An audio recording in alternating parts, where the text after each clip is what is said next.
Whiskey. Uh-huh. Tim Hager. 2 scrubbing brushes. Another pint. Where's your money? Well, 2 chimneys. Poster, would you deny drink to a dying man? A man should spend his money on food for his family. Mrs. Scoggins, would you come over here? I want to show you a new piece of material. It's fresh off the Boston packet. Isn't that fine quality? Now feel it. Be a wonderful dress for your little girl, don't you think so? It's money, money, money with your Poster. Nothing but money. I've been sorry for him ever since his wife ran off with that lieutenant. If he'd spent less on whiskey, he wouldn't have lost his wife. Let me show you another piece. Drunk or sober, Ma would have left him anyhow. She was that kind. Yeah, how do you like that for quality, huh? Let him have it. Very well, Tim Hager. You'll have your whiskey. But this is the last time... All right, Poster. No preaching.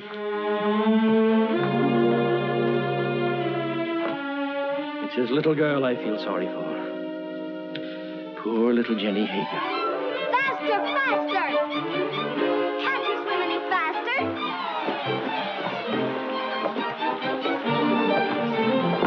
You're not even trying. Faster, faster, faster! Faster, faster!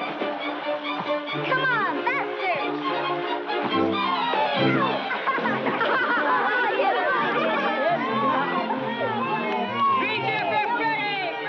Jenny Hager, you made me lose! You always blame it on something. I hate losers.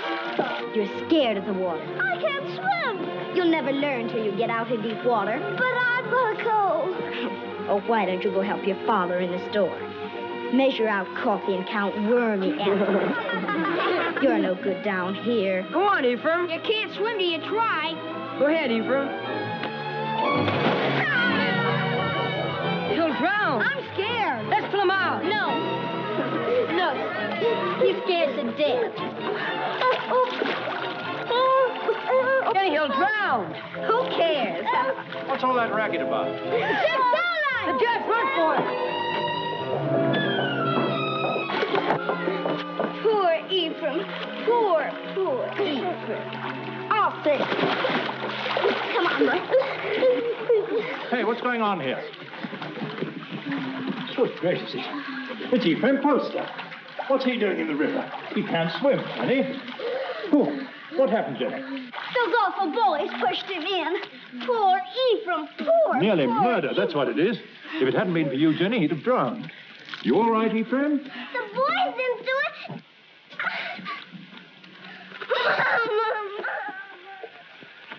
There we are. Ah, Tim, you're just in time. Huh? This little girl of yours is just... Tim Hager. Stumbling drunk in the middle of the day. You ought to be looking after you, Jenny, not going from tavern to Jenny? tavern like... I've no wife to care for either of us now. It takes money to bring up a fine lass, Your Honor. You mean it takes money to keep yourself drunk? Papa, let Jenny come to boarding school with me.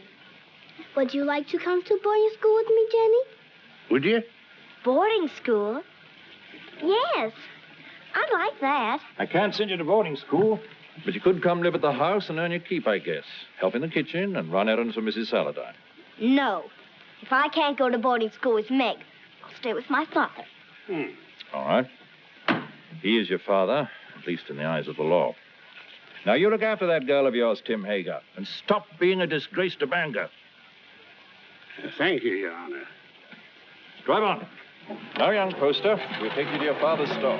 That tight-fisted, sour-blooded old skinflint. You might be better off with Mrs. Saladine, Jenny. Not in Mrs. Saladine's kitchen. I've no money to bring you up properly. Never mind. Before long, we'll have everything. Houses and carriages, horses and kitchen maids. All those things, my lass, you're a wee bit young. Just as soon as I grow up, we'll have everything we want. Because I'm going to be beautiful. Empty. Beautiful.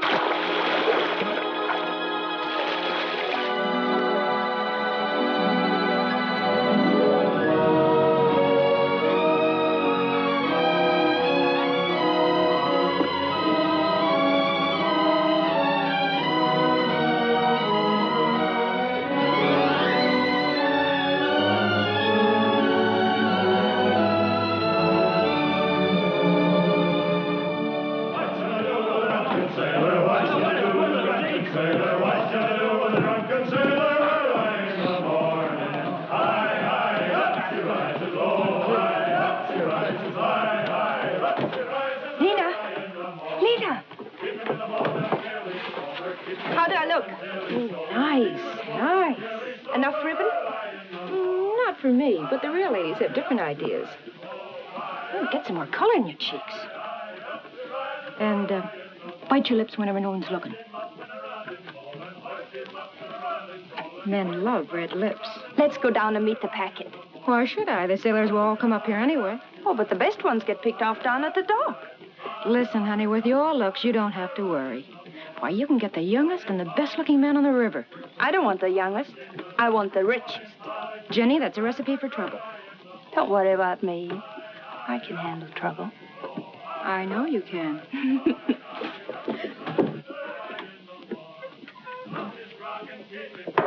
Whiskey. All right, Mr. Hager, but you needn't holler. Someone might hear you out in the street. Who, for instance? Jenny, for instance. Yeah. Oh.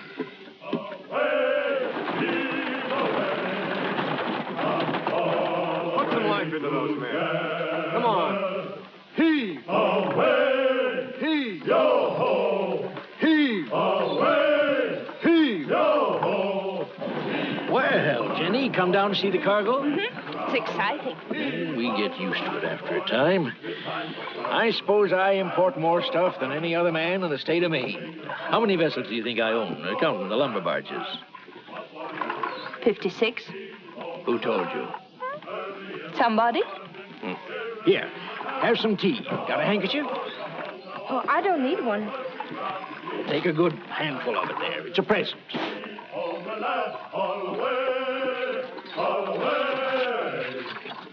The work was hard and the voyage was long. The seas were high and the gales were strong. So heave ho, my lads, from Holloway to Devon. The sails are filled, our work is done. Yo ho! I heard the skipper say, "Lever, Johnny, lever. Tomorrow you'll get your pay." Most people think it's easy to get to be a rich man. And believe me, it's hard. Why, when I first came to this town over 30 years ago, with nothing but a peddler's pack on my back, Hey, you! You! Get away from that girl! Hey, you! Wait!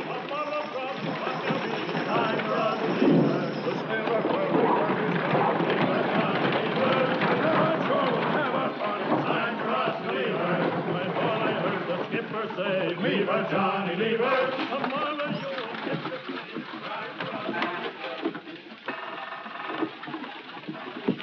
Well, I was just saying to myself, I bet my good old friend Tim Hager is sitting right this very minute in the Purple Whale and wouldn't mind passing the time of day with me. Lena? What do you want? A glass of whiskey for Mr. Hager. Sure. Go on, Tim. Drink up. The next one's on me. You'll not tell Jenny? No, of course not. I promise her not to touch it. You're Jenny. You know, she's getting so she wants to boss everything and everybody. She's grown too beautiful for her own good. Why do you always wish to be talking about Jenny? Oh. I don't think I like why you always want to be talking about Jenny. Oh, now wait, Tim. Give him a rum and whiskey. We're not bringing him a Jenny. I know what you're up to. I? Oh, why, I'm just a dried-up old herring. She's too young and beautiful. So's your lad. And you sent him to Cambridge to keep him away from her. Ephraim? Why, he's too shy and scared of her. She's full of spirit. She's for somebody like that first mate. What first mate? Why, What first mate? why, Lewis. My first aboard the Gadfly. He's as handsome as the old Nick, that boy. When I saw him and your Jenny walking away just now, I said to myself, there's a youngster who knows his way about with the women. Where you going? Home.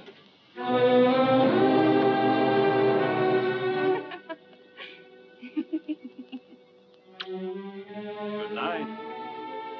Oh, once I loved a pretty girl that I called Jenny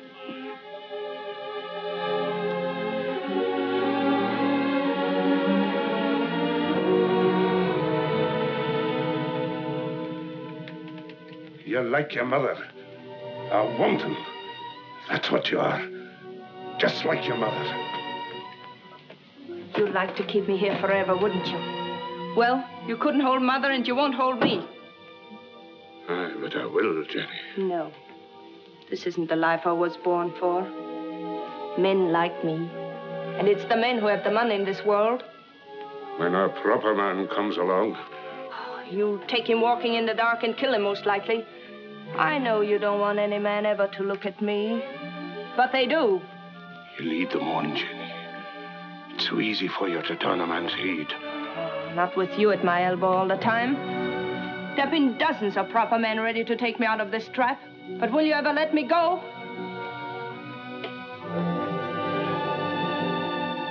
I know Mr. Poster wants me. I made him want me. What do you think of that? There's a devil in it, Jenny Hager.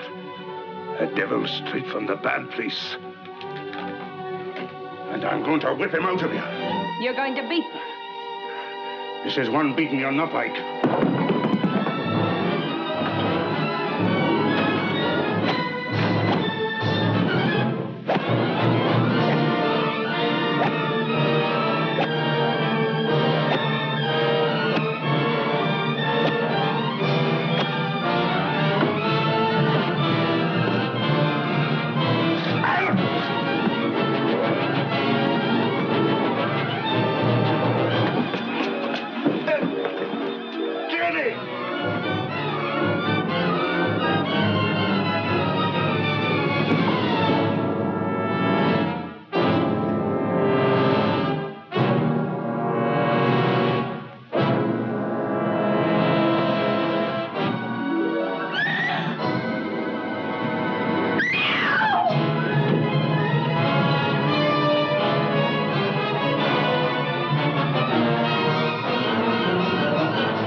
Don't let him in.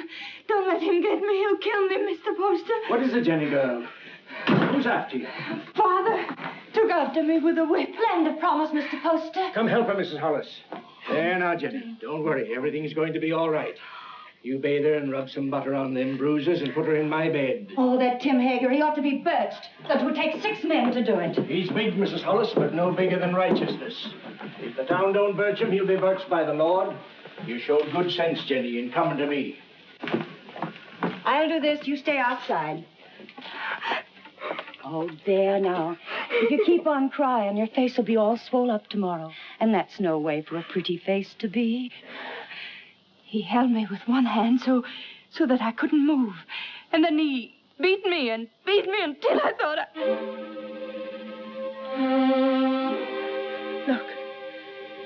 Look at my back. Oh, I can't go back there. I can't. He's going to kill me. You're not going anywhere until you're healed and sound again. Now you get out of these things while I heat up some water. You'll be as good as new and just... Yes, Mr. Poster. Something you wanted?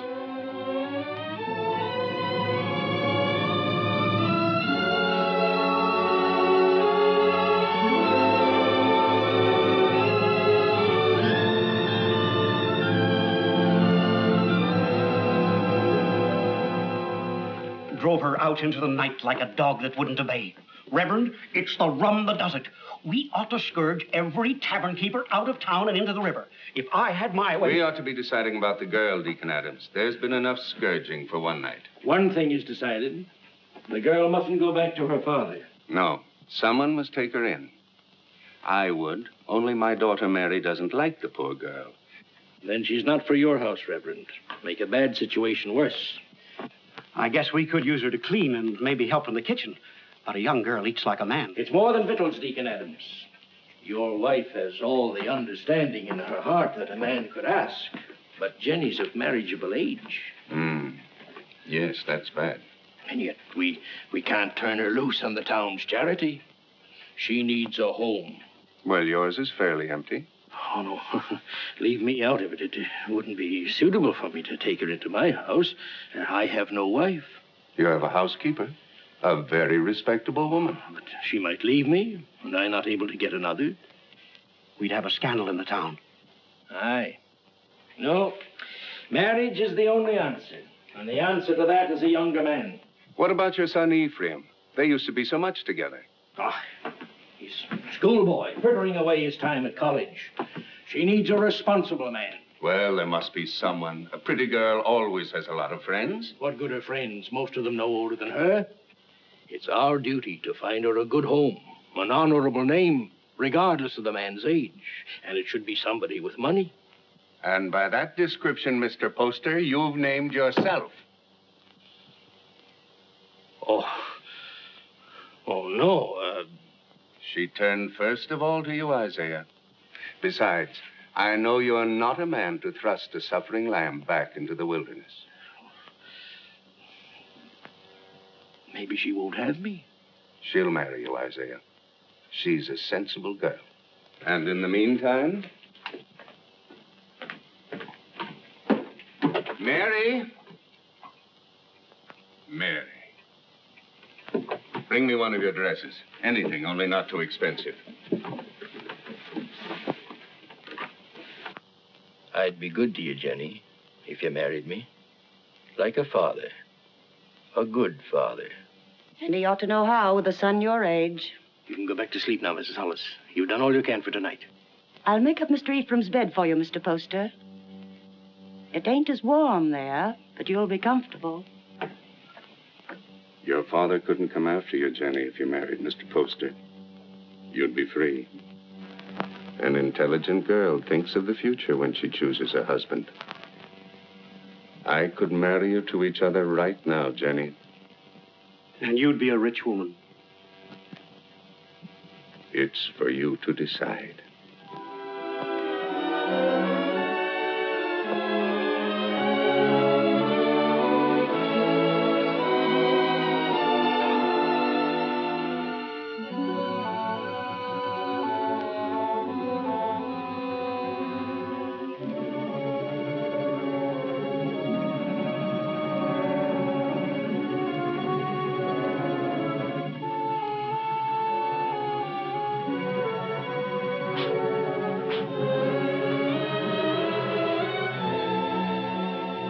And when my father died, I turned to the only friend I had, Mr. Poster. He was very kind, taking me into his home and giving you a nice young mother. Think of all that means, Ephraim. You must learn to say yes, ma'am, like a proper son, because I shall demand obedience and love. And if you refuse, my dear son, I shall punish you by not kissing you goodnight. Now, Ephraim, do come home and see what a fine parent I can be. I do think families should be close, don't you? Jenny. Why, Meg Saladine, come in. Oh, if you're busy, Jenny, I can... No, don't go away. I was just ordering something from Boston. Something to brighten up the house. How nice. Mr. Poster's a very lucky man. This has been a very lonely house for him. Oh, I'm going to make a lot of changes. Meg. Yes? Will you help me? Of course, Jenny, of course. The water glass always here. And the wine glass here. And, oh, Jenny, you'll have to get rings for the napkins. Now, the biggest plate here. Oh, money changes everything. All I ever needed before was a knife and a spoon. But you want to be a lady. Give dinner parties and entertain your husband's friends. I'm sure Cleopatra never bothered about napkin rings. She didn't live in Bangkok. Oh, that wouldn't have stopped her. It wasn't by knowing how to set a table that Cleopatra got along. Oh, Jenny. Every time I say something true about men and women, you say Jenny.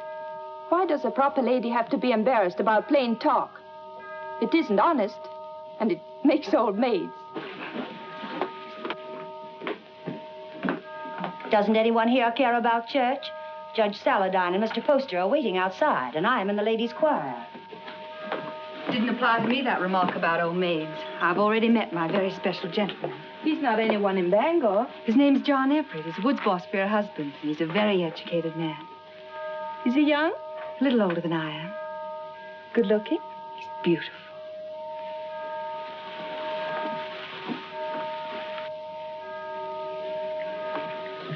Why don't you marry him?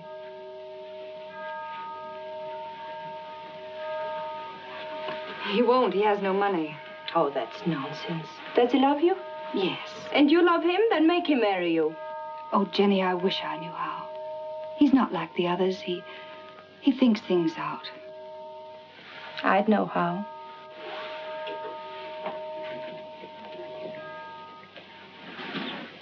I wouldn't give him a chance to think.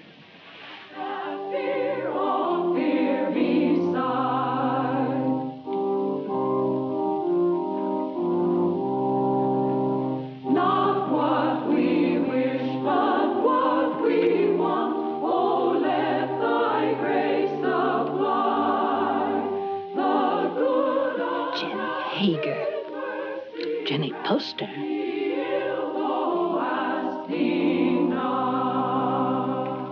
Before me sit the wealthiest families in Bangor. I've seen them before in the privacy of their homes and in their offices. When I came to them to ask for money to enlarge this church, they gave me not enough to erect a temple of branches on a hillside.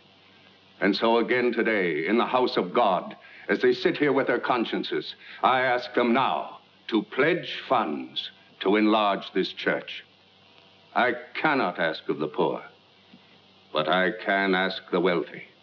And the poor shall know the names of those who do not give.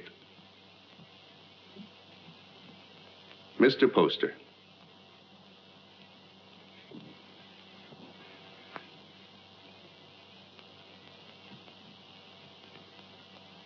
Judge Saladine? Mr. Burroughs? Mr. Bailey? Mr. Clayton? This is intolerable. If you have no feeling for your fellow men, at least take some interest in the welfare of your own children. Grog shops and low houses cover every inch of our waterfront. Our wealth is poured into Devil's Half-Acre. And our young men, your sons, have nowhere else to go. Give me a bigger church, and I'll keep them here. Will no one pledge to the church more than just enough to save his face? Mr. and Mrs. Isaiah Poster will contribute $1,000.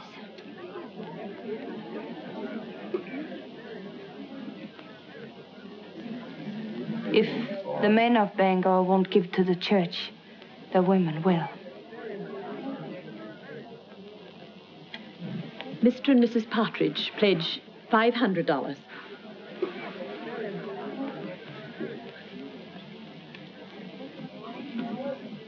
Judge Saladine will pledge $1,000. Jenny, I want you to go on working for the church. A church can endure only upon deeds and not lip service. I'd say her lips had done you enough service. $1,000. If you think I've so much money, you ought to... Stop it, Isaiah. You're the luckiest man in Bangor. Oh, Mrs. Poster, I'm so glad to see the younger members taking an interest in the church, and I must apologize for not calling on you directly after you were married. That was a wonderful contribution, Jenny. He's a wonderful husband to let me make it. Good morning. Good day, Reverend. Good day, Reverend. Good morning. Good morning. Good morning. Tain't the money of mine, but I'd like to know what you're doing with it before you do it. I gave the money because I hate grog shops and what they do to people.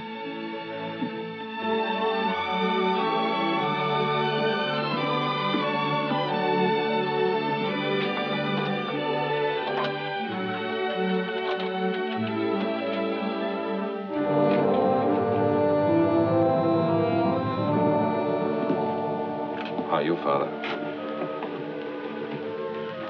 Hello, Mother. My name's still Jenny.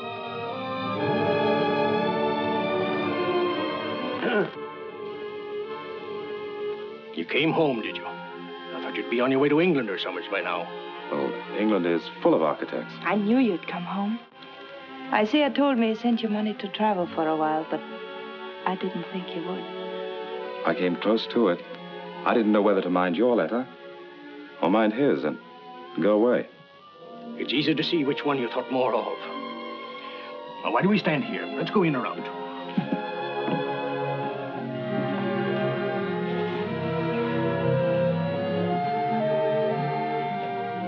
And let me do the writing to my son.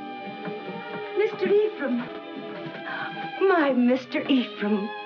Why, you've grown as much as you ever will, haven't you? Oh, I'm stunted. They don't know how to bake an apple pie in Cambridge. You'll have one every day if only you'll stay here. He'll stay.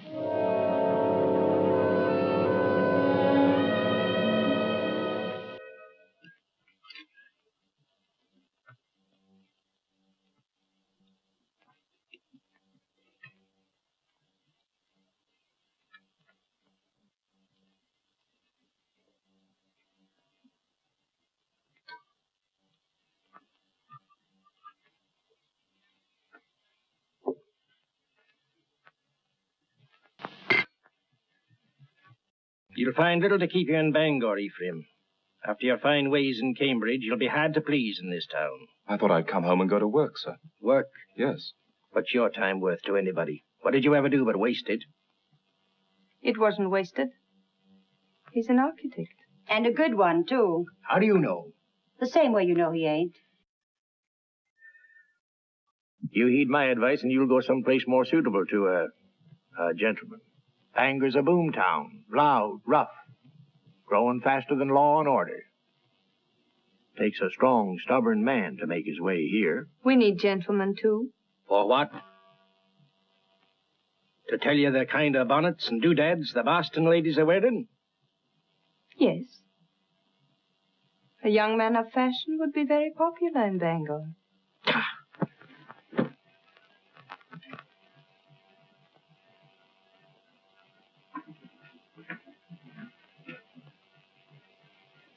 I'll join you later.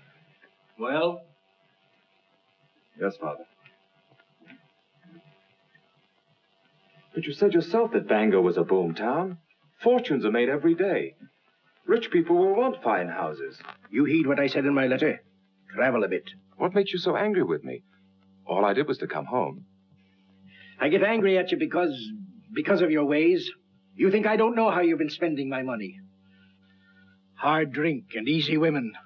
I know your kind. Isaiah, you shouldn't upset your father. I'm sorry. All right, Father, I'll go away. If you really want me to. I don't think he does. You want your son to live at home, don't you, Isaiah?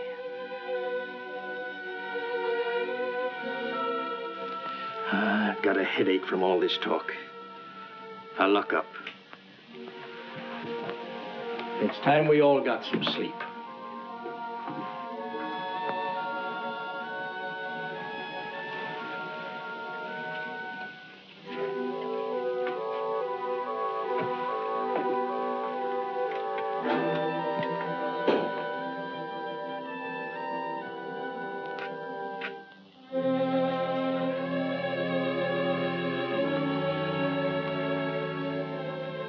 Shall I light your way?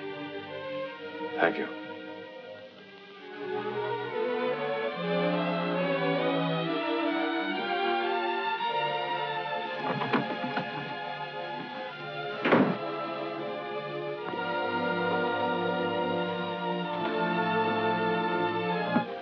It's been a long time, Ephraim, hasn't it?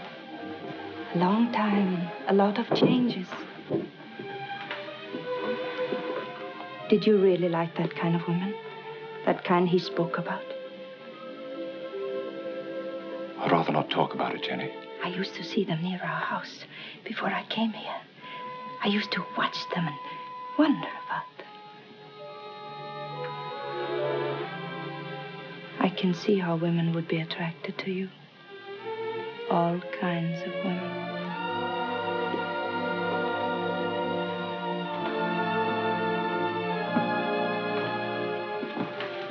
Good night, Ephraim.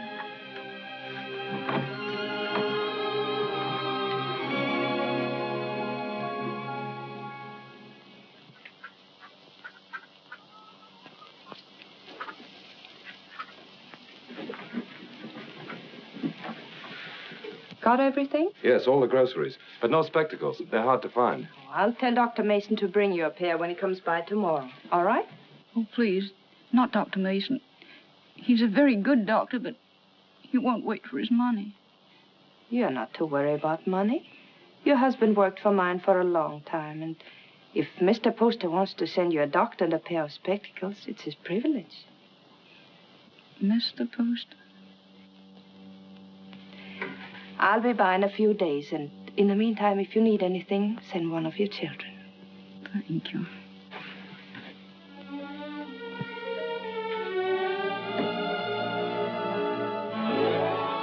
That's the way to hold your place in the town, Ephraim.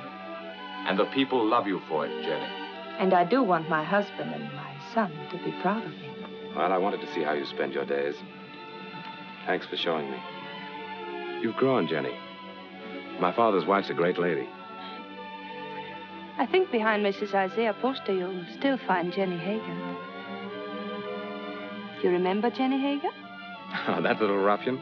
Oh, she pushed me in the river right here. That isn't true. The others pushed you in. I pulled you out. Oh, that's right, you did. Of course I did. Didn't we always stick together? Ephraim and Jenny, side by side against the world. Oh, we had good times here, didn't we? Better than we knew. Shall I tell you something? I always think of this as our place, yours and mine. This is where we first thought we were in love. Yes. Silly, wasn't it? This is where you came to tell me your father was going to send you off to college. Yeah. And I said it was because of me. And I said he'd never separate us by sending me away. Oh, Jenny, the things I said. Because if you'd been home the night I came to your house, I would have been married to you now. Let's go out.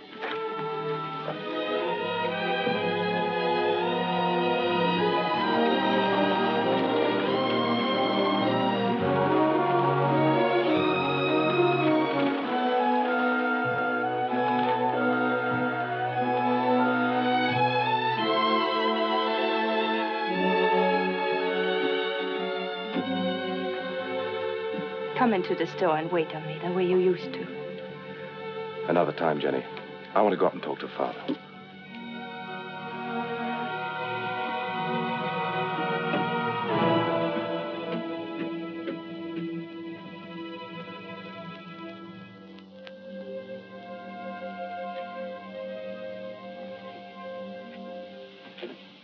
Hello, Father.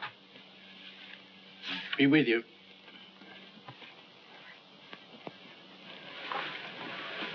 What you been doing all day? Oh, driving Jenny around. Mighty popular in Bangor, isn't she? She does a lot of good. Spends a lot of money, you mean? If you really minded, you could put a stop to it. You're very happy with her, aren't you? Yes. Father, I'm going to take your advice. Bangor's no place for me.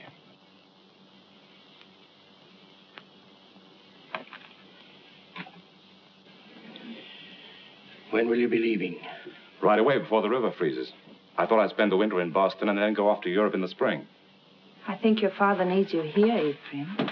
Why, Jenny, you feet like a bird. I didn't hear a sound. You want him to stay, don't you, Isaiah? Why don't you tell him you want him to stay? Can't you be honest with your own son? I'm honest with everybody. You might be of some small use to me if you stay on. But if you don't like it here, get out. Only don't come meeching back again. If you go, I'm through with you. I'll take you home.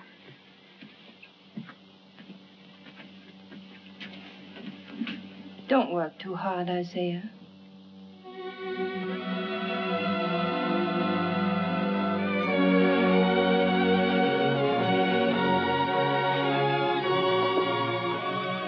Surprise. When Bangor's Lady of Mercy goes out to deliver her packages, her sleigh should fit the season. That's a confession you've been thinking of me. Of course I think of you. Yet you've been avoiding me. Careful. Paint. Put it down.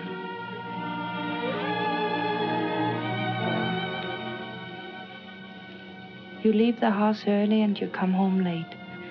You never walk into a room where I am unless someone else is there. Why? Jenny, we shouldn't be standing out here like this. We might just as well be out on Main Street. Anyone could pass by. They wouldn't think anything wrong of it. You wouldn't. If you weren't thinking of me as you do. Jenny, you're married to my father.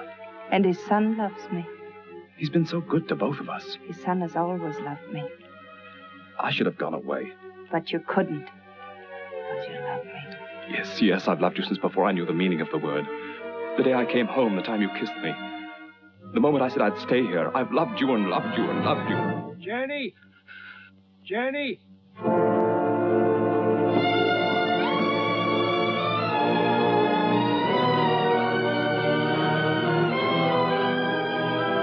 Jenny! Father's very ill. Send for a doctor.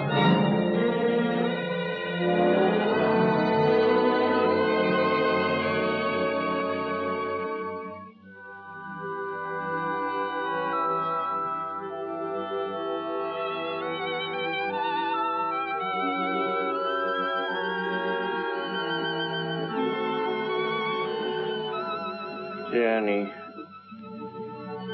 Yes, Isaiah, I'm here.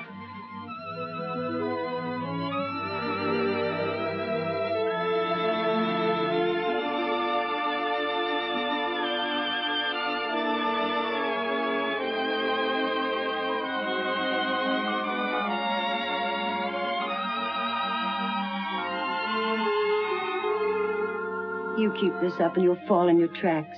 Go to bed, child. Get some rest. No, I'm strong. Stronger than you think. I'll be all right.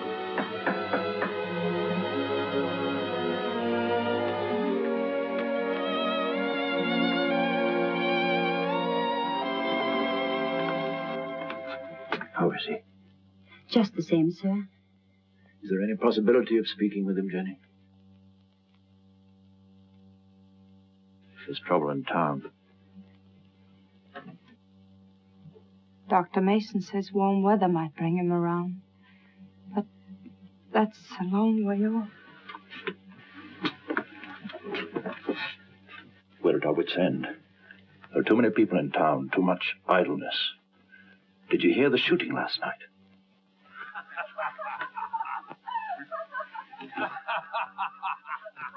That's the sort of thing we're up against. Lumberjacks coming to town between jobs with rum and women on their minds. He told us 2 years ago we should have a police force. We should have listened to him. Well, Jenny, take care of yourself. Meg sends you on love.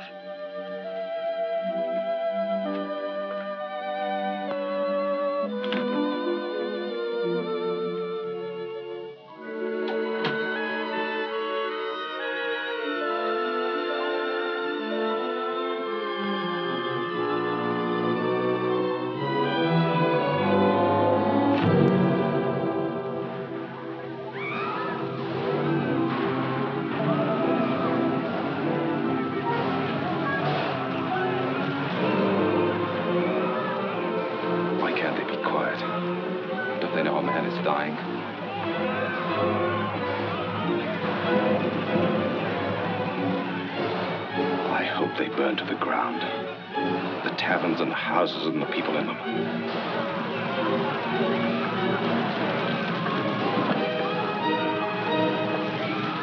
Judge Saladine.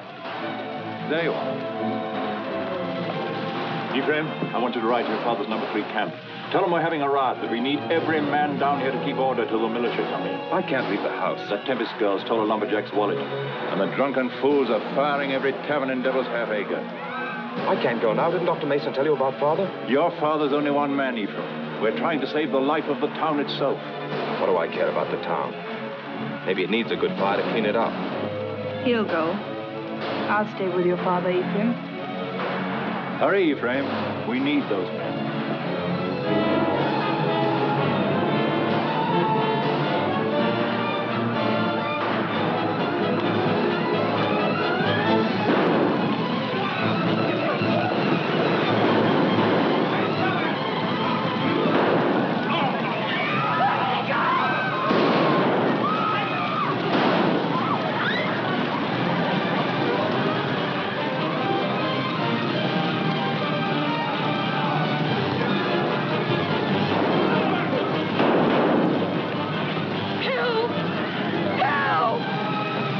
Jenny! Jenny! Let me go! Let me go! Help!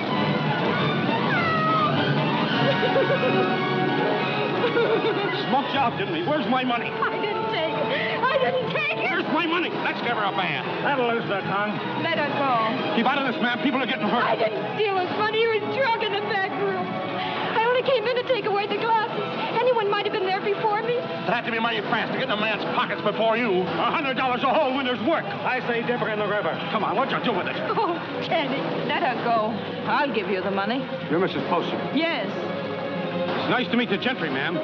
But I'm not so sure I'll be happy just to get my money back. We want to know what's going to happen to her. Since I'm giving you the money, it's my right to decide that. Why do we gibble and gamble about it? There's the girl, there's the river. Let's give her a bath. Wait. We'll be waiting for your store to open in the morning. The money isn't there. We're coming up here and collect it.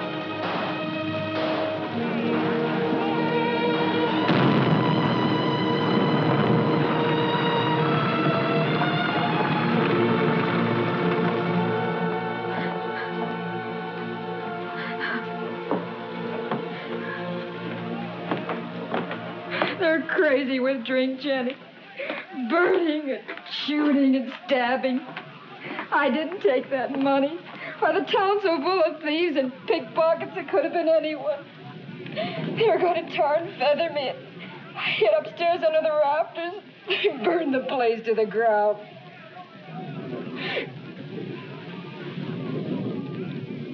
If I'm to go up to Camp 3, I better leave now. I want to be back in the morning.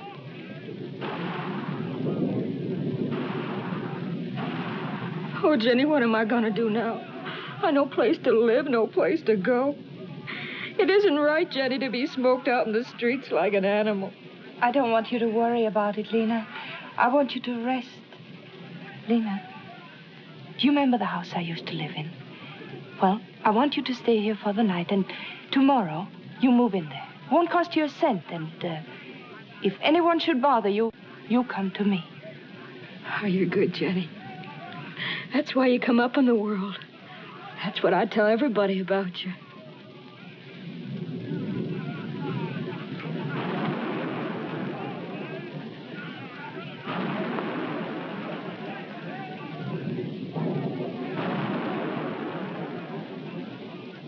Jenny, you're wonderful.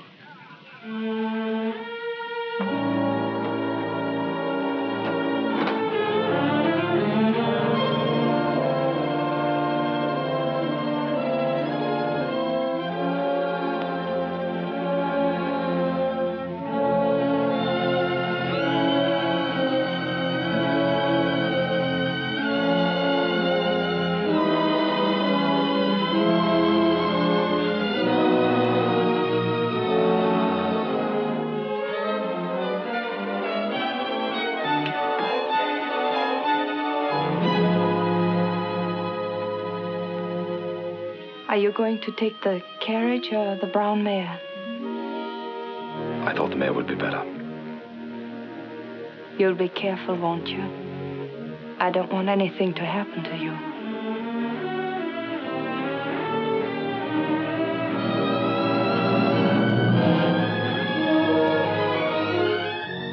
Mrs. Poster?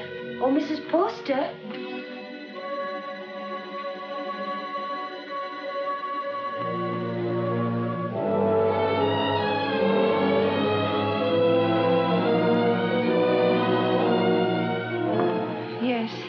The fever's broke. He's breathing better. He's going to get well.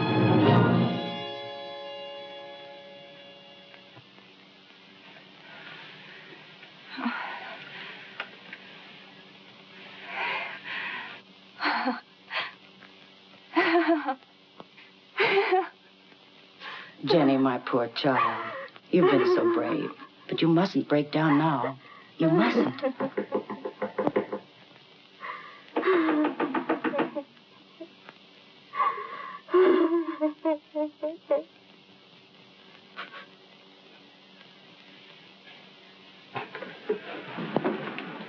Has Mrs. Poster gone to bed? Does she ever go to bed, the poor child, nursing and tending her husband? Tell her to come to the Saladine house. The girl will need her. What's the matter? Judge Saladine got into the fight. Hurt? Dead. Ask Mrs. Poster to come with us. It needs a woman to tell the girl. Mrs. Poster's been under a great strain. She's gone through enough. You better get someone else. Wait.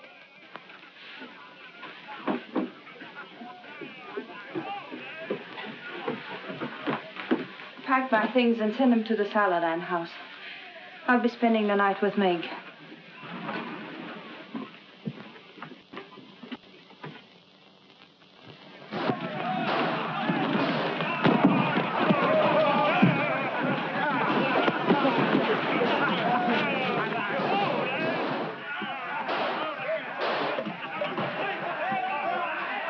What's the matter? You squeamish?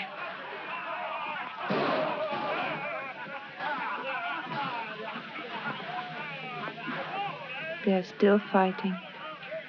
Can't someone ask for permission to bury the dead? I did. So we all sit about and wait for the liquor barrels to run dry. The loafers and drunkards have taken over the town. And for 3 days, a man like Judge Henry Saladin can't be carried to his resting place. There's a fine victory for rum. Don't talk like a fool. When those woodsmen come in from the timber, they want some excitement after the winter's work.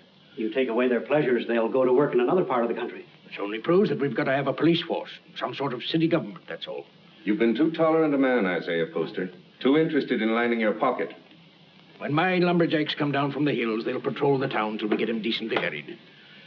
Why don't you lie down for a while? You worried about me, Jenny? That you'd found out what kind of a tough old tamarack you'd married.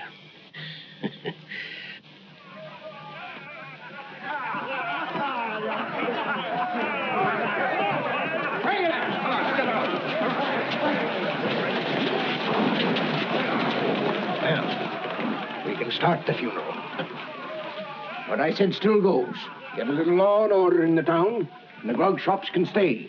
It's good for business. Where are you going? Those are my boys. Going to give them orders.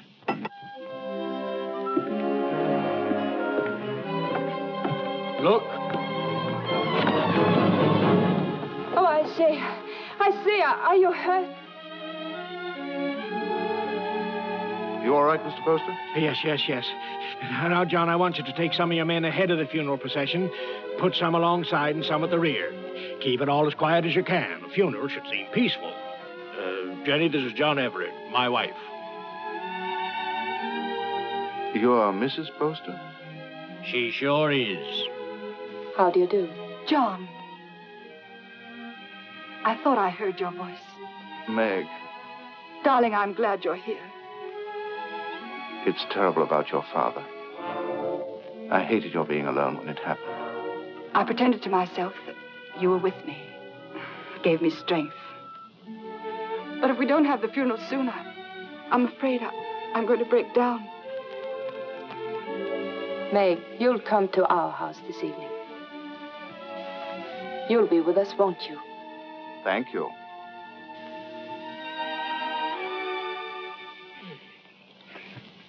No, those aren't my after-dinner pills. These are from my spleen. Let me look again. I'll find them in a minute. And bring a glass of tepid water. Yes, Mr. Poster. Shall we go into the parlor? No, Jenny, leave them alone. You know how young folks are. John has to go back to the camp in the morning. Go back? Yes, of course. Darling.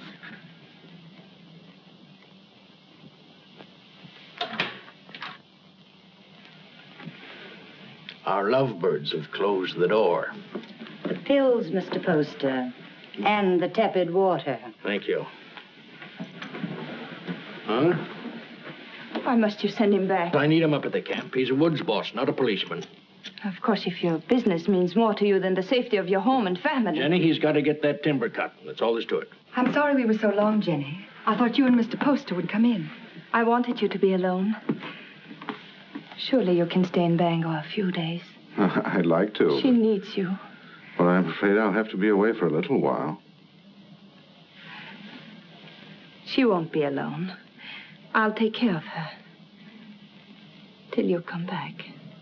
Well, thank you. That's very good of you. I don't want your father to trade these for whiskey. They're for you and your sisters. Mother said to say thank you and God bless you. On to the kitchen and thank Mrs. Hollis. After all, she feeds the chickens. And there's room in the basket for a slice of pie. Would you like a ride in my carriage, Jacob? I can drop you off on the way home. As soon as I get the pie. Isn't it a beautiful morning? Jenny, I've been wanting to speak to you. You have? What about? Well, not here. Let's walk down to the river. Oh, but not now, Ephraim. I've so many things to do. Jenny, why isn't it possible for me to have a minute alone with you? We're alone now. It's not my idea of privacy. Mrs. Hollis in the kitchen, Father home every day, Meg following you about.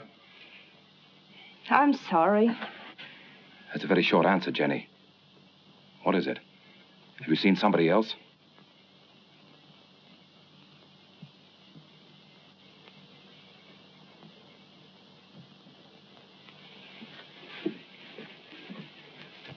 They stole nearly 10,000 feet of first-run pine.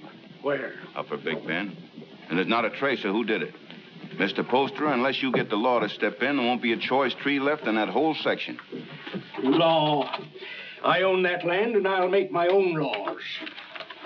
I've got to make a trip up to the hill countries. Timber pirates. I want you to come with me. Me? It's time you saw what pine on the stump looks like. It's my business, and you ought to learn it. Come along, I'll get you something to eat. Thank you, sir.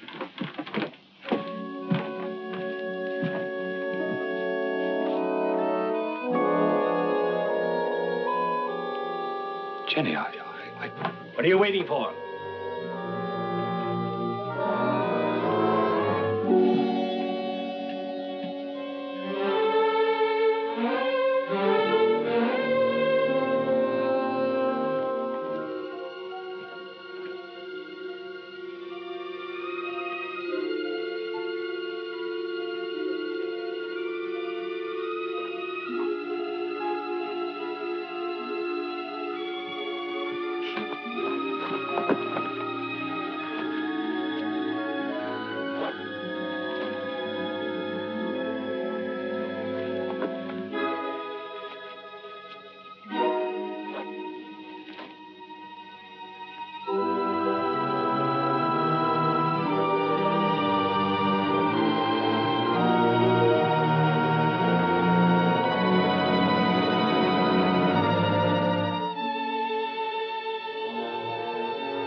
I can't see why he insists on my going. I'll be dead useless weight, and afraid of the water besides. Boats would be bad enough. These will be canoes, flimsy Indian canoes made of birch bark.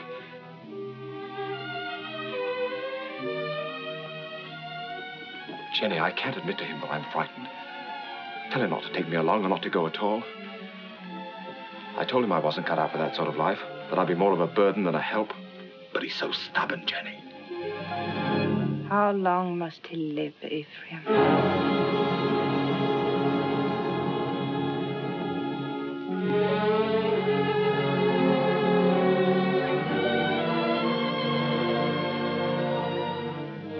How long must he live between us?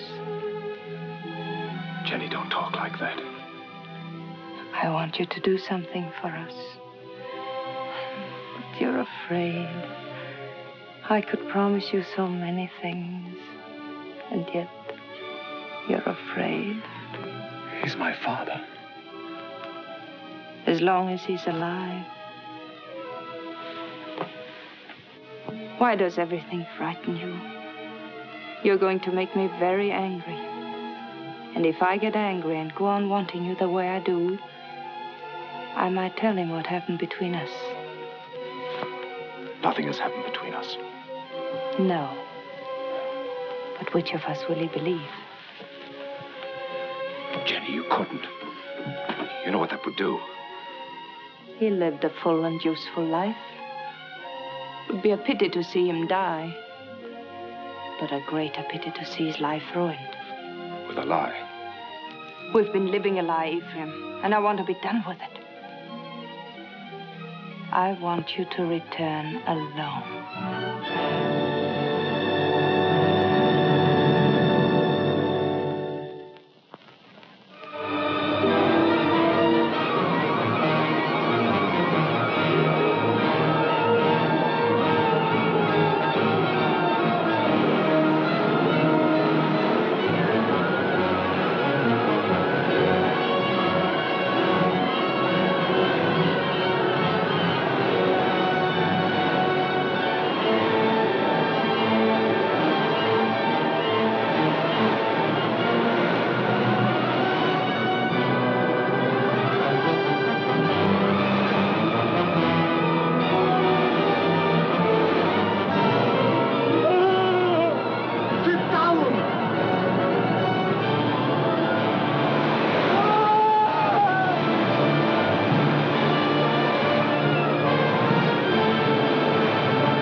began to think you'd never get here.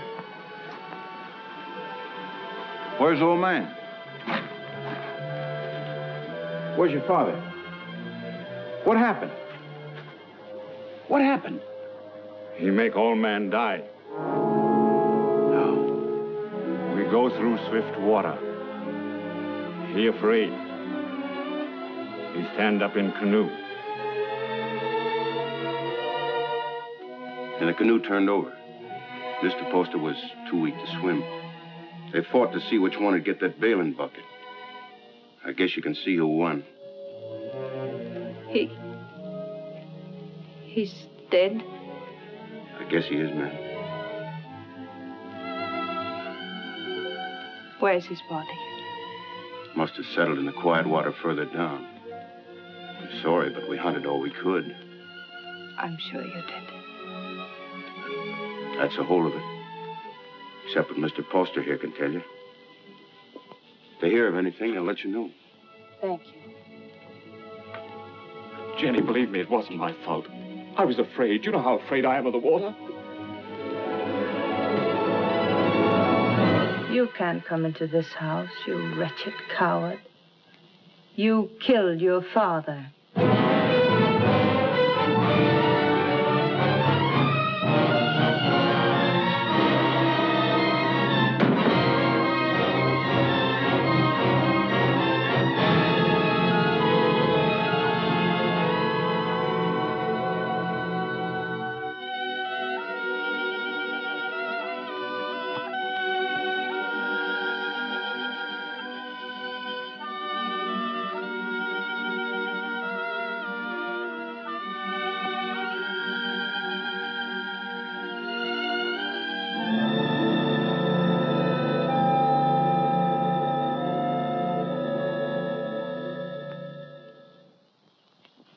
My husband was a fine businessman, but it never occurred to him to provide for the handling of his fortune after his passing. Well, there'll be no cold on Friendly Bank telling my woods bosses what to do. No disrespect intended, Mrs. Poster, but it's a man's world we live in up in the woods, and we don't rightly see how a woman fits in. Duncan's right. He's right, ma'am. You'll go right on living in your world without interference. I'll own the properties, but you'll take your orders from your superintendent, John Everett. That's fine. That's fine. That's a great honor, Mrs. Poster, but My husband would have selected you, so I'll do it in his place. Thank you for helping me, gentlemen. This will be the first time I ever worked for a woman. Go down in there.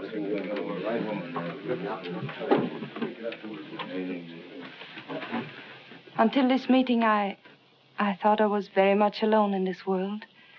Mr. Poster was a fine man. It'll be an honor working for his lady. we won't give you any trouble, Mrs. Poster. Good day, ma'am.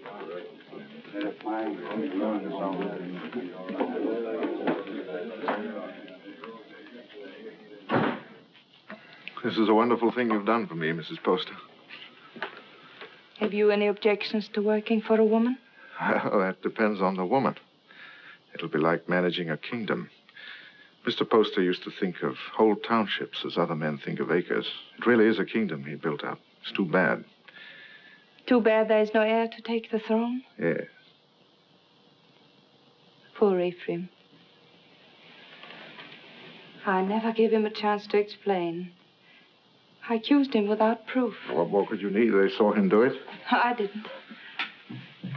And I know he loved his father. You've got to stop brooding over it, Mrs. Poster. You'll only harm yourself, and it won't help Ephraim. I saw him on the street last week. He was drunk. And Deacon Adams was shouting, "You've chosen your damnation, and eternally damned you'll be." There wasn't anything you could do to save him.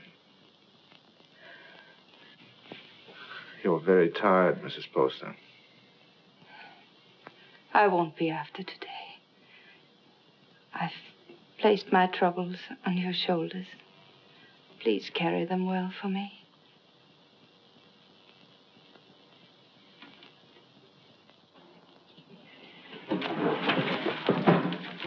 Meg, Jenny spent all morning getting them in order. Don't, Meg. You'll only mix them up more. I was only trying to help. Oh, I'm sorry. I didn't mean to shout. You're tired. In every bone, driving timber was nothing to this. You might as well have remained in the woods for all we see of each other. I'm doing my best, Meg, but the work takes up all of my time. I know. I wasn't criticizing. I was just wishing that... But what? John, Yes? I'm lonesome. John? I'll see you tonight. For dinner? That's a promise. Meg, I haven't seen you for days. Food for a hard-working man. Ah, that's nice. And a cup of tea for both of us. You'll have some, Meg, won't you? There isn't enough for the three. I'll give up mine. The accounts receivable are all mixed up. I had them in order, but then the wind came in. Oh, later. You haven't eaten since morning. Meg, your man doesn't take care of himself. You better do it for him, or there won't be anything left of him to marry. John, there's a rumor that a company's being formed to build steamboats. Is that going to affect us? Not while water freezes, because then steam's no better than sails. But steam trains, Jenny.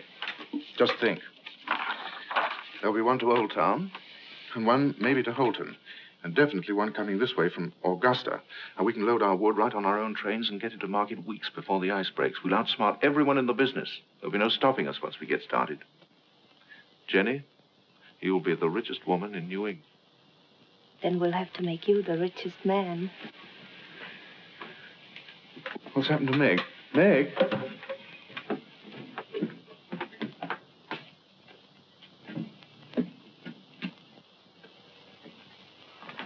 I ought to be kicked all the way up and down Main Street for the way I treat her. She's more understanding than you think.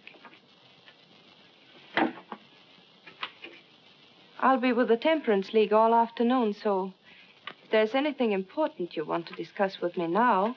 Nothing that can't wait. It's Mrs. Hollis in the store. Tearing it apart? No, she wants me to drive her home. Working again tonight? I'm having dinner with Meg. Good. Take better care of her, John. You do neglect her. Goodbye. Bye.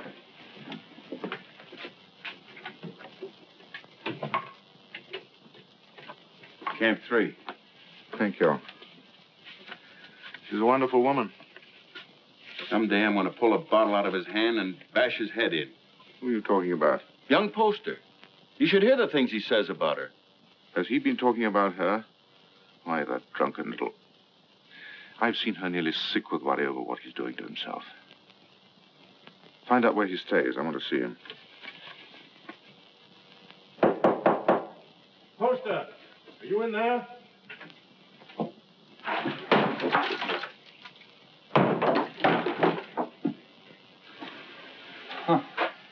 I must be making trouble. Much more than you're worth. I'm worth very little.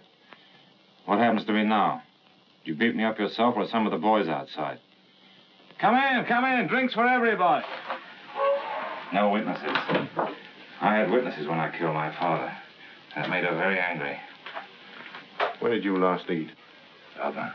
I like it. She hasn't got you hooked already, has she? You'll kill yourself drinking all this stuff without any food inside you. Come on, let's get something to eat. You're doing me out of my dinner. She doesn't know I'm here, and she didn't tell me anything. That's a lie. No one does anything unless she's back of it. I knew what was going to happen. I was afraid of her. I wanted to leave. She didn't have to worry about that. I wasn't man enough to run away. You in love with her? I happen to be engaged to someone else. What difference does that make? Jenny was married to my father. She told me one night she'd marry me if he died. You don't believe a word I say, do you? You're like everybody. No one will believe me. Go on talking. The night before we were due to start, she made love to me till I was nearly crazy. You don't believe that either, but it's the truth. I've always been scared of the water. Even when I was a little boy. Jenny knew that. I was scared in the canoe on the trip, and I couldn't eat or sleep anyway from thinking of her. I only remember being in the water with a bailing bucket holding me up, and somebody grabbed for it. I beat him off till he sank and drowned. I didn't know who he was.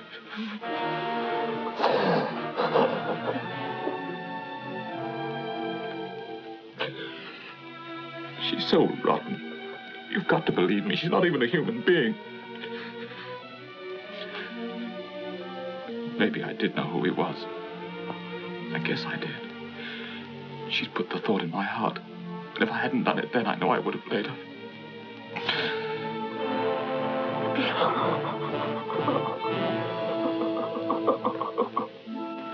I don't know what you're talking about. You didn't make him love you? But of course I did. He was my husband's son. I wanted him to love me. That isn't what he meant. Was he sober when he told you that? Jenny, don't you think I know when a man is lying? Before he talks very much more, you better prove that you had nothing to do with him. Prove? To whom? To the town. The town. Is that what you want? Come back with me to his shack. I want you to face him. Now. But... the rain. You know what happens to the roads in the rain? Yes. They get very muddy. But they don't change their direction. Good night. Oh, no. It isn't that I'm afraid. You mustn't believe him. Please. All right. I'll go.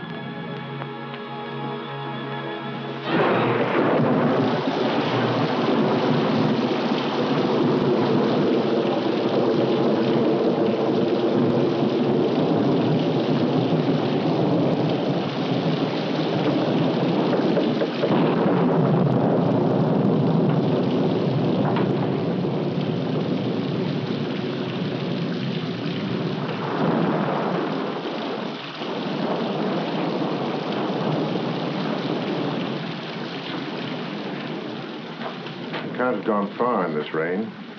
We'll wait for him. I'll put the horses in the shed if you'll light the way.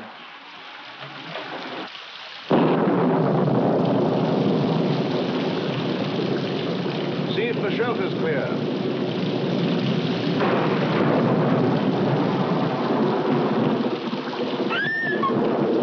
What's the matter, Jenny?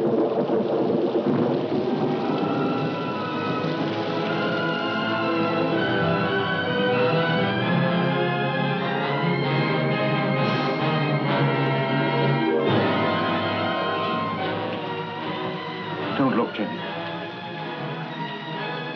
I did that. I drove him out. Jenny. Don't say I didn't do it. If I would have said one word to defend him, others would have listened. I killed him. Didn't I? Jenny, please.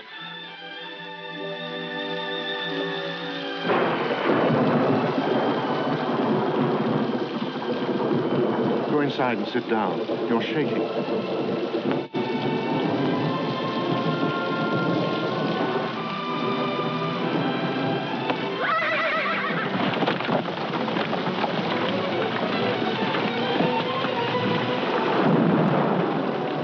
What was it? What happened? They were frightened.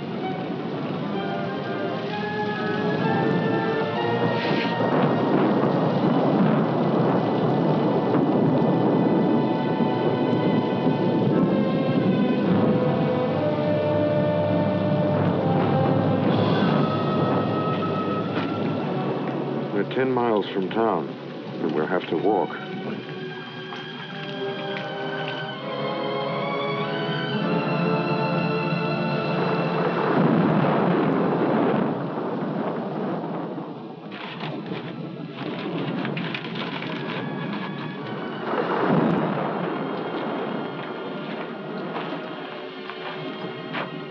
I can't understand how Ephraim could have done a thing like that. It isn't atonement, it's running away. And you can't run away from the hereafter. It's not Ephraim who's upsetting you. It's because you're here with me. Well, aren't you worried about your reputation? It's a small thing to worry about after that. You'd better try to sleep.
They were about 2 miles down the road, standing under a tree and waiting for me.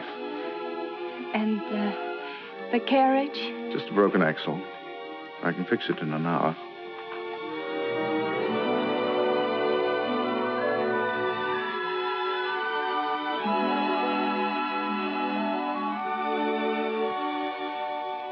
Jenny, what about Meg? She won't try to hold you. I know, but to stand up to her and tell her that I love someone else. You won't tell her. A big, clumsy thing like you. It's a woman's job. Oh, no. But she's a friend of mine. I can make her understand. I'll tell her myself. But, John... I'll tell her myself, Jenny.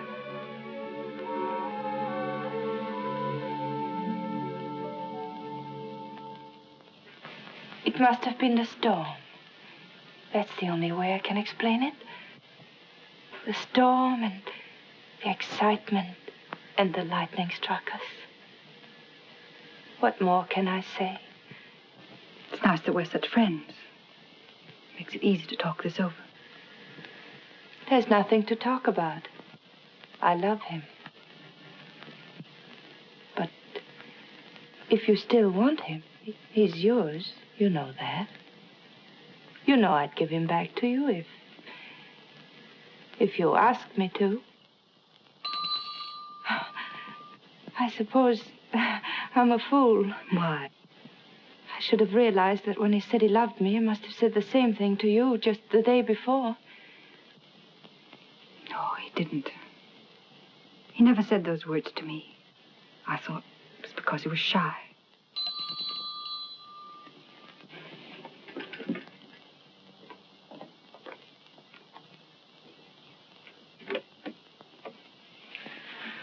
Hello, Meg. Come in. I just wanted to explain why I didn't come to dinner last night. Right after you left the office, Alex Duncan came in.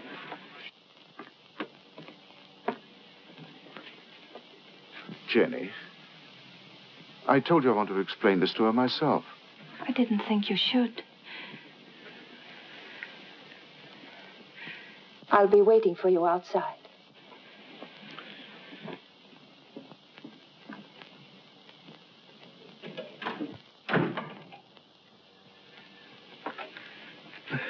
I didn't want it to happen like this, Meg. I wanted to be the one to tell you. I don't see what difference it would make. the same story, isn't it? I suppose so. When will you be married? Right away? In Bangor? I don't know. Jenny will take care of the details. I saw this happening a long time ago. There was nothing I could do about it. She's waiting for you.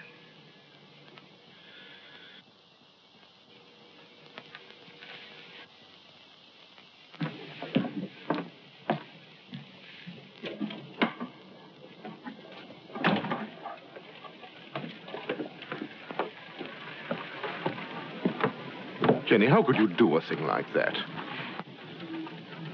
I thought if you came here alone, you wouldn't come back to me.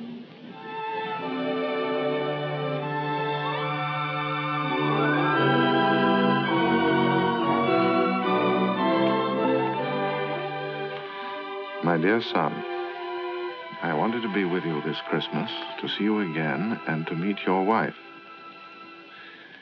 But all your brothers are bringing their families here, so I can only send you this ring in my place. It was given to me by your grandmother to be passed on to the wife of my eldest son, and I know Jenny will care enough about it to do the same. Will you? What if we only have daughters?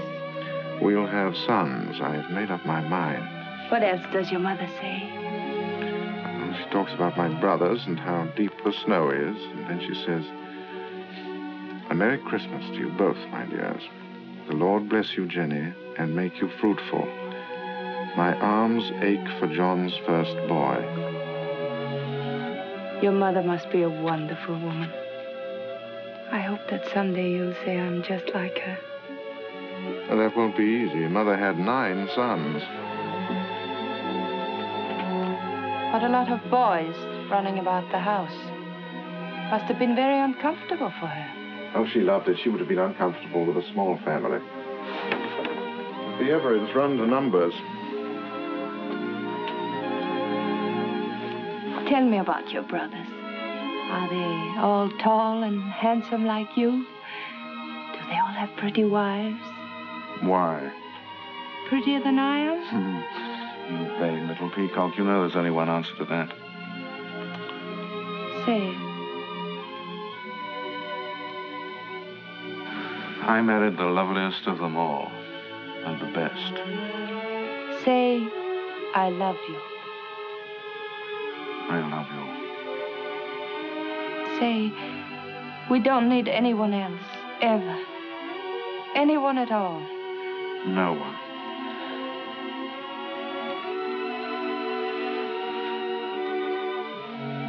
I always lose happiness.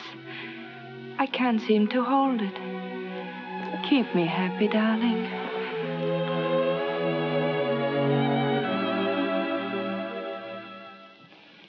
There's no reason why this should happen to you. No reason why it should happen to any woman. Quite often, nature seems to fumble, Mrs. Everett, and doesn't make a person complete. We can't even hope in a year or 2 or ever. Not in my opinion.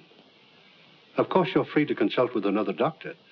I can give you the name of a very fine one in Boston, and I know of another in Philadelphia. I believe you. You mustn't decide, my dear, that the future's altogether dark and empty. You can adopt a child, you know. It should give some release to your normal womanly emotions. I want a child of my own. You won't talk to my husband, will you? I'll tell him myself when I think it's the right time. Of course. You see, he wants children. He's very fond of them.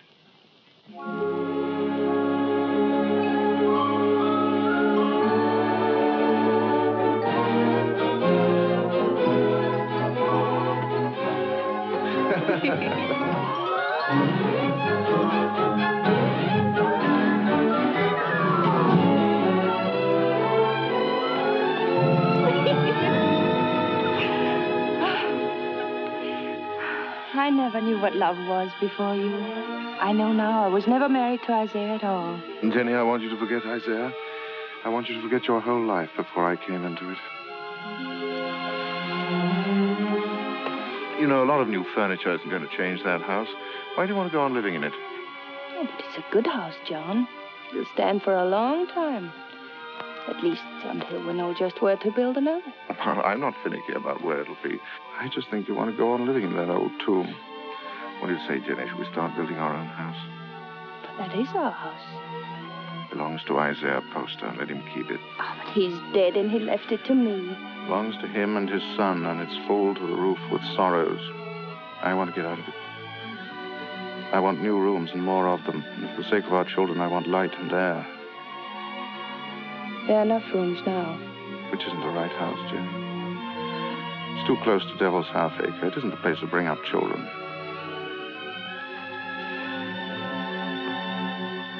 There won't be any children. Nonsense. Is it? Ask Dr. Bailey. He'll tell you.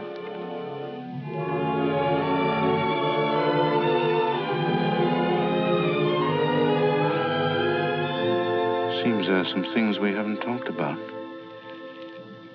When did you learn this? Some time ago. What exactly did Bailey say?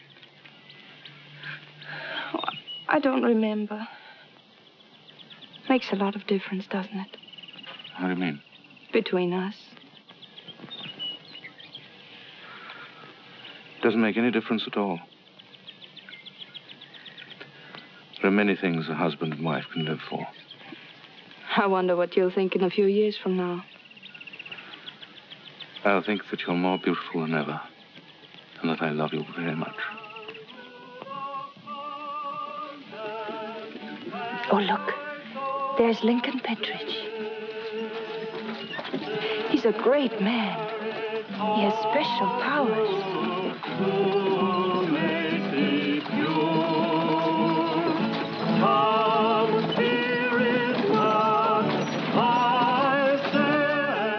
Where was the darkness so great that you thought your sin was hidden?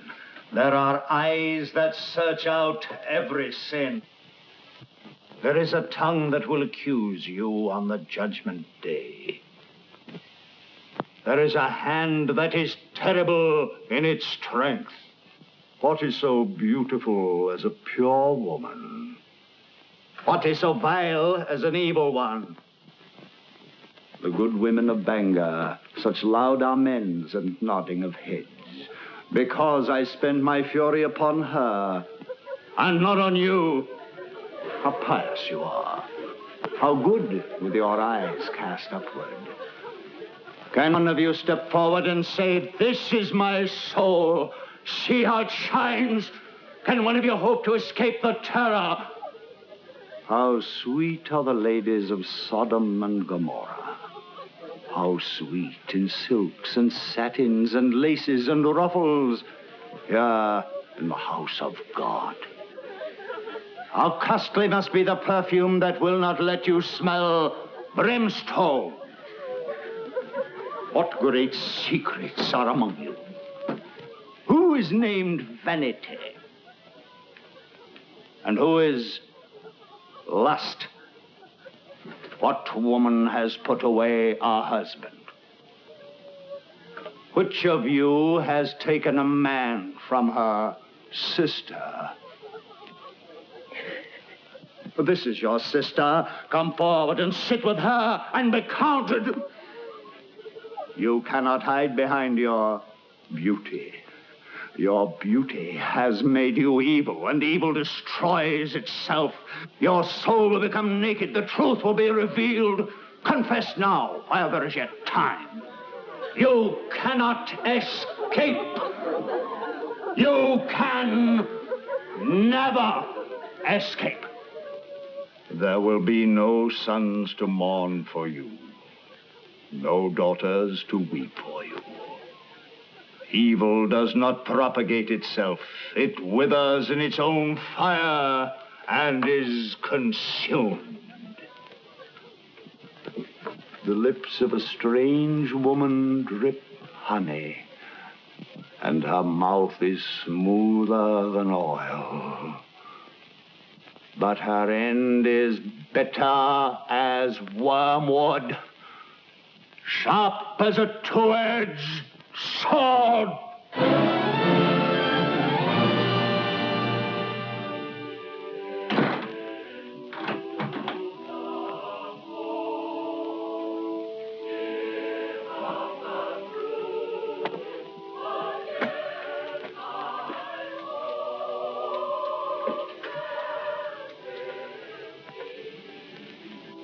What's the matter, Jenny? I want light. It's so dark.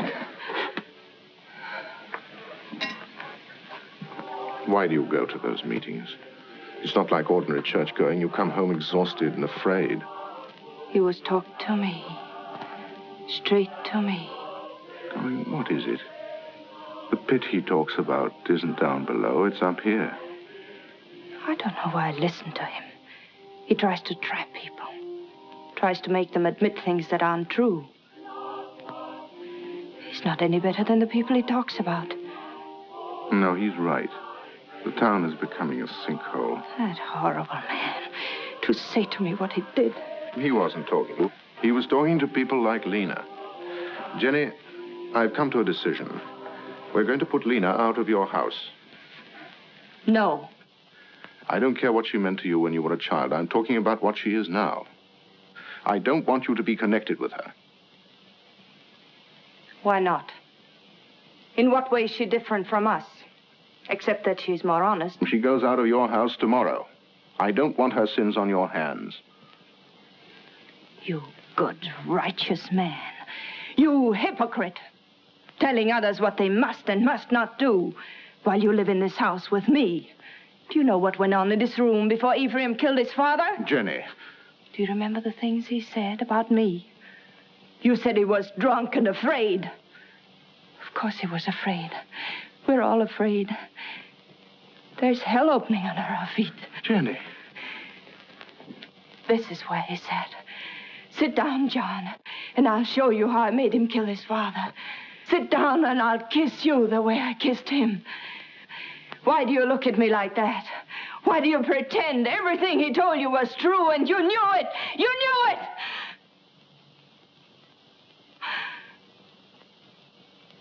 Oh, I don't know what I'm saying. Oh, I'm sorry. I'm sorry. Go to bed, Jenny. Please go to bed.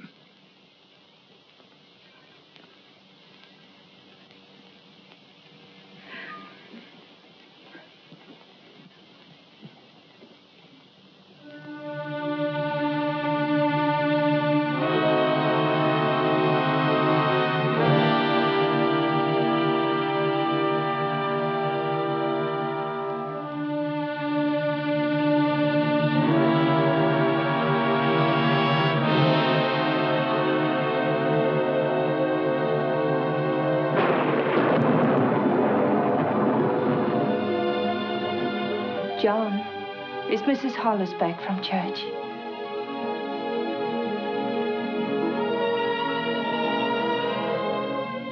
John, it's time for bed.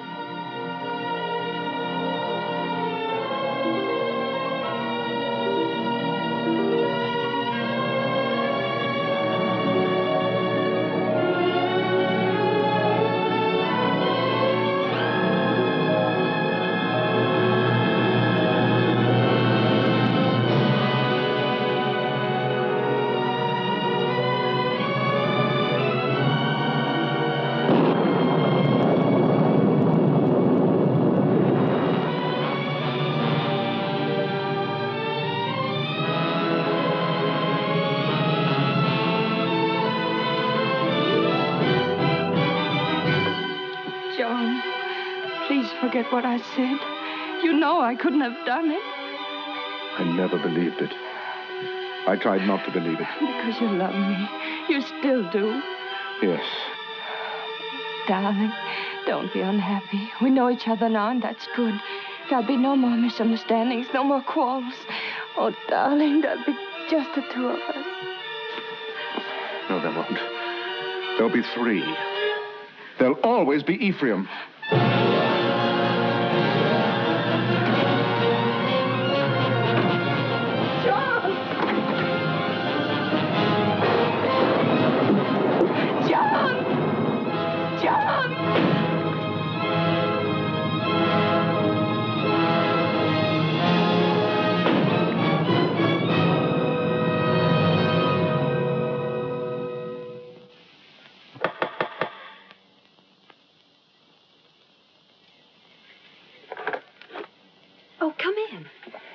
Mary, I'm looking for Mr. Everett. I thought he might be with Reverend Thatcher. Father isn't here right now, but if you'd like to wait... Oh, no, thank you. I have no time.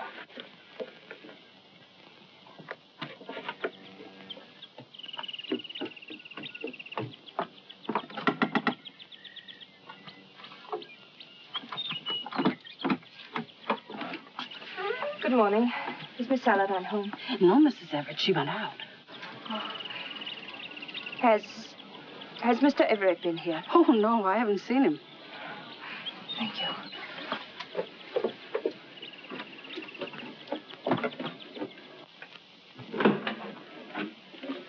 Oh, I thought it was Mr. Everett. Do you know where he is?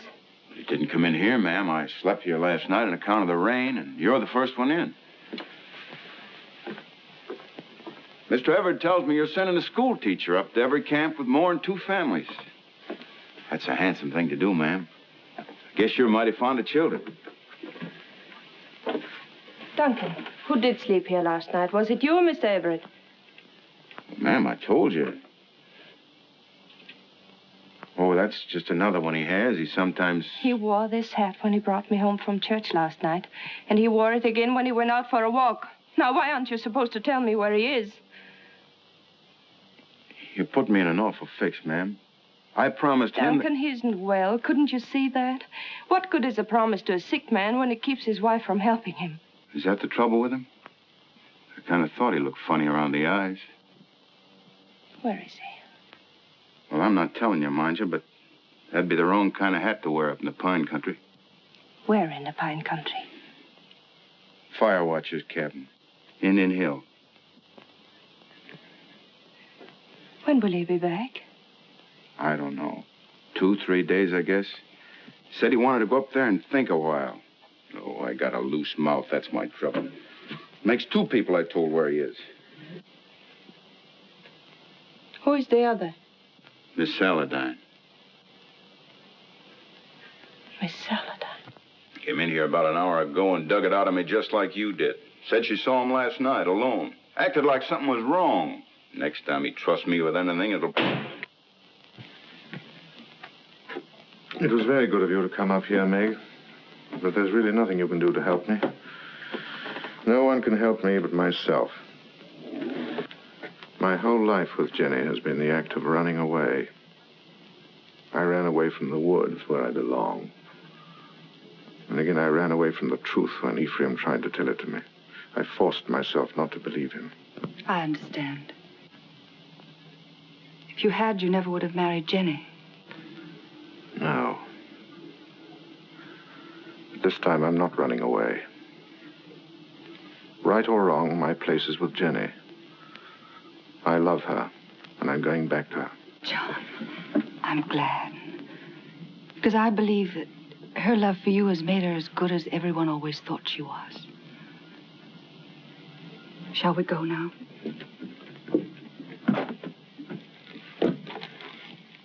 Jenny will be anxious.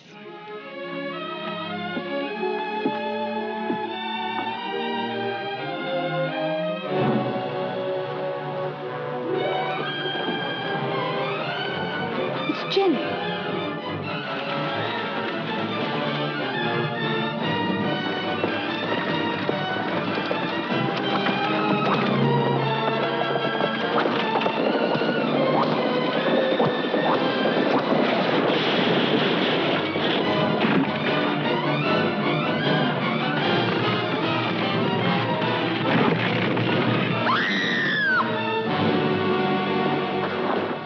Jenny. Don't move me. John. Don't talk now. Meg! Hurry up and get a doctor. Camp 3. I saw you with Meg, and I know. I tried to hurt you. I wanted to hurt you. Don't, Jenny. Lie still. You don't know how I loved you so much. I'm afraid. Oh, John, where will they bury me? Jenny, don't talk about dying. Don't let them bury me with Poster. Or Ephraim, don't let them. Jenny, you're going to be all right. There'll be a doctor along, and we'll take you home. I know. They'll bury me with Ephraim. They'll bury me in that house with Ephraim. Jenny, darling, listen to me. Nothing's going to happen to you. Not now or ever. As long as I'm with you. And I'll always be with you. I never went away. You do love me. I love you more than ever. I wanted so many things. I wanted the whole world. But it was really only you. Jenny. Jenny.